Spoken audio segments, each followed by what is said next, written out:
Sabe aquele frio na espinha quando o computador ah, simplesmente não liga? Sim, um pânico total. Acho que todo mundo já passou por isso. A gente confia em um único disco, né? Seja um HD, um SSD. E ele é um ponto único de falha. Exato. Se ele falha, já era. Mas o que me intriga é, por que a gente aceita esse risco?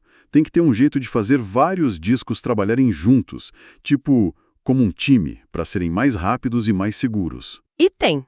E é exatamente essa tecnologia que a gente vai desvendar hoje. O RAID, Conjunto Redundante de Discos Independentes. As fontes que a gente analisou são um guia bem completo, que explica não só o que é, mas as armadilhas por trás de cada escolha. E o nosso objetivo aqui não é só dar uma aula básica, né? A ideia é ir além e entender as trocas, os trade-offs que existem entre velocidade e segurança. Certo. A gente vai ver por que uma escolha que parece super inteligente, como o RAID 5, pode ser, na verdade, uma bomba relógio esperando para explodir seus dados. Ótimo. Então vamos direto aos fundamentos. As fontes dizem que tudo se resume a 3 técnicas: striping, mirroring e parity. São tipo os ingredientes básicos da cozinha do RAID. Exato. O striping, ou fracionamento, esse é a pura busca por adrenalina, por velocidade. Adrenalina. Sim. Imagina que você está salvando um arquivo.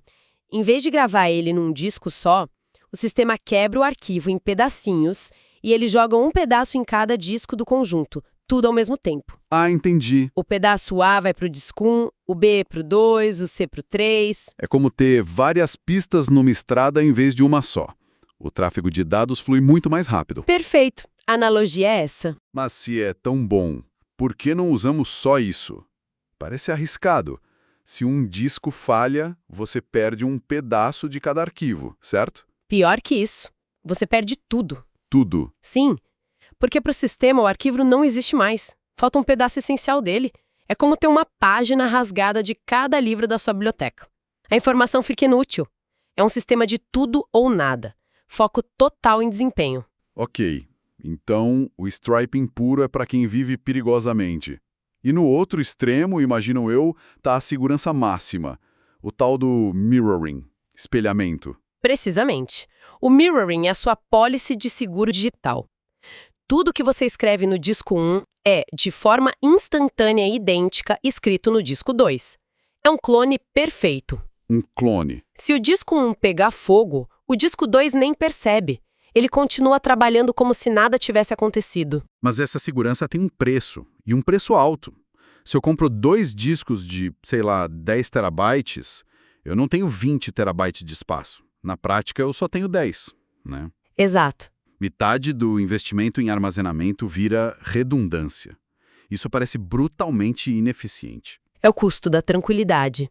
Você paga 50% da sua capacidade para poder dormir à noite. Faz sentido. Para um servidor de sistema operacional, onde a falha significa que a empresa para, esse custo se justifica.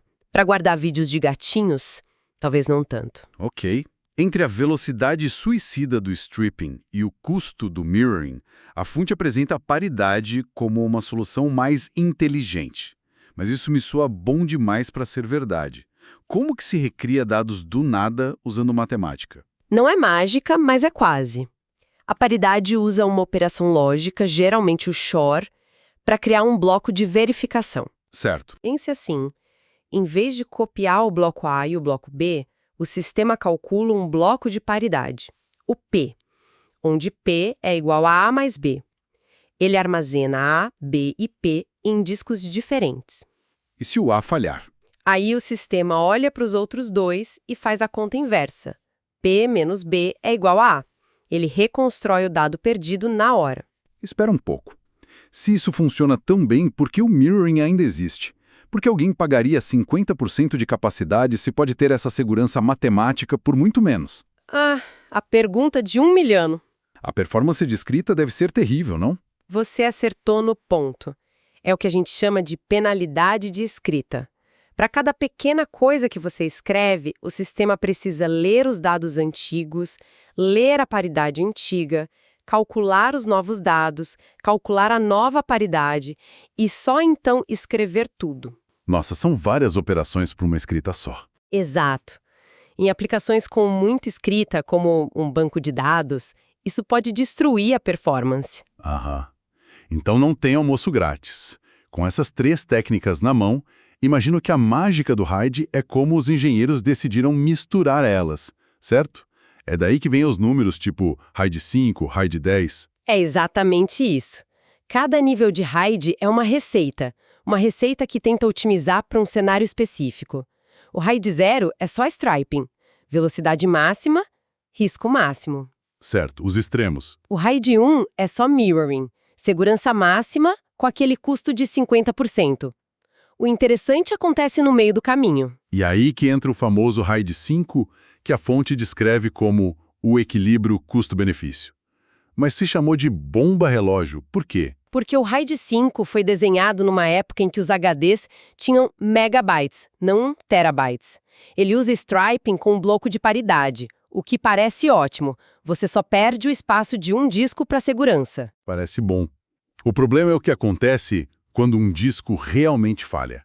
O processo de reconstrução, o rebuild, exige a leitura de todos os outros discos do conjunto, do começo ao fim, para recriar os dados no disco novo. E com os discos gigantes de hoje, isso deve levar muito tempo. Dias. Às vezes mais de uma semana. Uau! E durante todo esse tempo, os discos que sobraram estão sob um estresse de leitura absurdo, 24 horas por dia. E qual é a maior causa de falha de disco? Estresse. Estresse. Eu já vi pessoalmente um time de TI em pânico por quase uma semana rezando para um segundo disco não falhar, porque se isso acontece no RAID 5, Já era. acabou. Perda total de dados. É por isso que hoje usar RAID 5 com discos grandes é considerado uma má prática para dados críticos. Isso muda tudo. Então, qual é a alternativa para quem precisa de capacidade e segurança? A evolução natural, RAID 6. A lógica é a mesma do RAID 5, mas ele calcula e distribui 2 blocos de paridade independentes. Ah, dupla proteção. Exato. O custo é perder o espaço de 2 discos, mas a recompensa é imensa. Ele suporta a falha de até 2 discos ao mesmo tempo. Entendi. Isso significa que durante aquele rebuild longo e estressante, se outro disco falhar, o sistema continua no ar e os dados estão seguros. Faz todo sentido. E o último da lista principal é o RAID 10, que as fontes chamam de o melhor dos 2 mundos. Confesso que a descrição dele, um stripe de mirrors, bagunçou um pouco a minha cabeça. Como isso funciona? A confusão é comum. Pense assim, primeiro você cria pequenos cofres seguros. Pega 2 discos e faz um RAID 1, um espelho. Ok. Pega mais 2 e faz outro RAID 1. Agora você tem 2 superdiscos virtuais, ambos à prova de falhas. Certo. 2 pares espelhados. Depois você pega esses 2 superdiscos e faz um RAID 0, um striping com eles.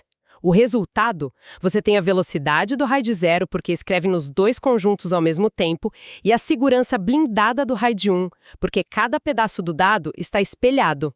E isso é diferente de fazer o contrário, um espelho de stripes, o tal do RAID 01. Parece a mesma coisa dita de trás para frente. Mas a diferença é crucial em caso de falha. No RAID 10, o Stripe of Mirrors, se um disco falha, você só perde a redundância daquele par específico. O resto do conjunto continua perfeito. No RAID 01, o Mirror of Stripes, a falha de um único disco invalida todo aquele lado do stripe. O conjunto inteiro fica degradado dependendo de um lado só do espelho. É bem menos resiliente. Entendi. Por isso, o RAID 10 é o padrão ouro para bancos de dados, onde performance e segurança são inegociáveis. Certo, isso ficou bem mais claro. Além de escolher o nível, a fonte fala sobre hardware versus software RAID. Qual é a diferença real no dia a dia? A diferença é entre ter um especialista dedicado para uma tarefa ou pedir para o gerente geral fazer aquilo nas horas vagas. Boa analogia. O hardware RAID é uma placa controladora com seu próprio processador, sua própria memória, cuja única função na vida é gerenciar os discos. Ela faz tudo de forma independente, eficiente. E o software RAID?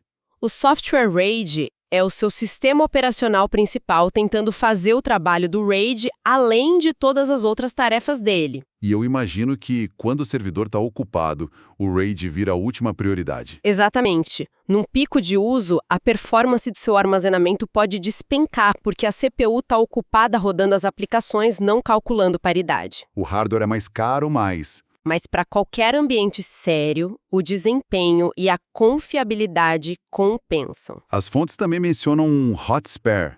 Soa como um step para o servidor. E a analogia perfeita é um disco que você instala no sistema e deixa ali, ocioso, esperando. Ah, que interessante. No momento em que um disco ativo falha, a controladora automaticamente ativa o hot spare e começa o rebuild na hora. Então o tempo de reparo começa imediatamente. Isso. Reduz a janela de vulnerabilidade, o tempo entre a falha e o reparo, de horas ou dias para literalmente zero. Ok, chegamos ao ponto que a fonte destaca como a regra de ouro, em letras maiúsculas. E é uma afirmação bem direta. RAID não é backup. Confesso que isso parece contraintuitivo. Se meus dados estão em vários discos, eles não estão seguros? Eles estão seguros contra um tipo muito específico de problema. Um disco quebrando fisicamente.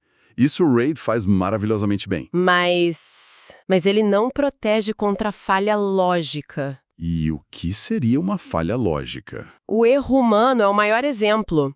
Se alguém deleta acidentalmente a pasta de projetos do ano inteiro, o RAID, com sua eficiência impecável, vai garantir que essa pasta seja deletada de todos os discos redundantes. Nossa! Ele replica o seu erro com a mesma velocidade que replica seus acertos. E um ransomware, por exemplo? Pior ainda, um ataque de ransomware. O vírus criptografa seus arquivos e o RAID diligentemente escreve essa versão criptografada em todos os discos. Que horror! Então, o ransomware, na verdade, ajuda o ransomware a se espalhar pelo meu sistema seguro. Perfeitamente. Ele não tem como saber se a instrução de escrita é legítima ou maliciosa. A única coisa que pode salvar nesses cenários é um backup. Uma cópia externa. Uma cópia dos dados, guardada em outro lugar, desconectado do sistema principal, de um momento em que os arquivos ainda estavam intactos.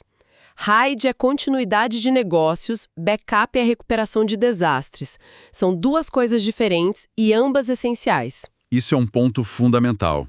Então, para amarrar tudo, o que a gente tira dessa análise é que o RAID é um jogo de escolhas, de compromissos.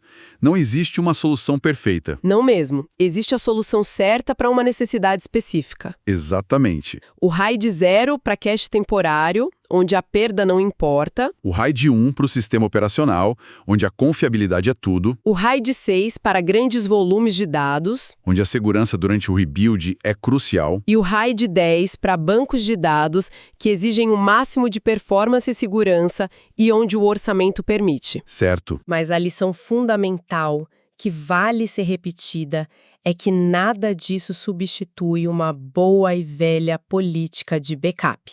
RAID protege o hardware, backup protege os dados. Perfeito. E essa discussão toda, especialmente sobre o risco dos rebuilds em discos gigantes, me deixa com uma provocação final. Manda. Com o armazenamento em nuvem ficando cada vez mais barato e resiliente, onde toda essa complexidade é gerenciada por gigantes de forma transparente, qual será o futuro do RAID local? Para pequenas e médias empresas, a complexidade e o risco de gerenciar um array físico ainda se justificam? Ou estamos caminhando para um futuro onde o armazenamento local vai ser só um cache rápido e o RAID de verdade estará invisível na nuvem? É uma ótima pergunta. Fica aí a reflexão.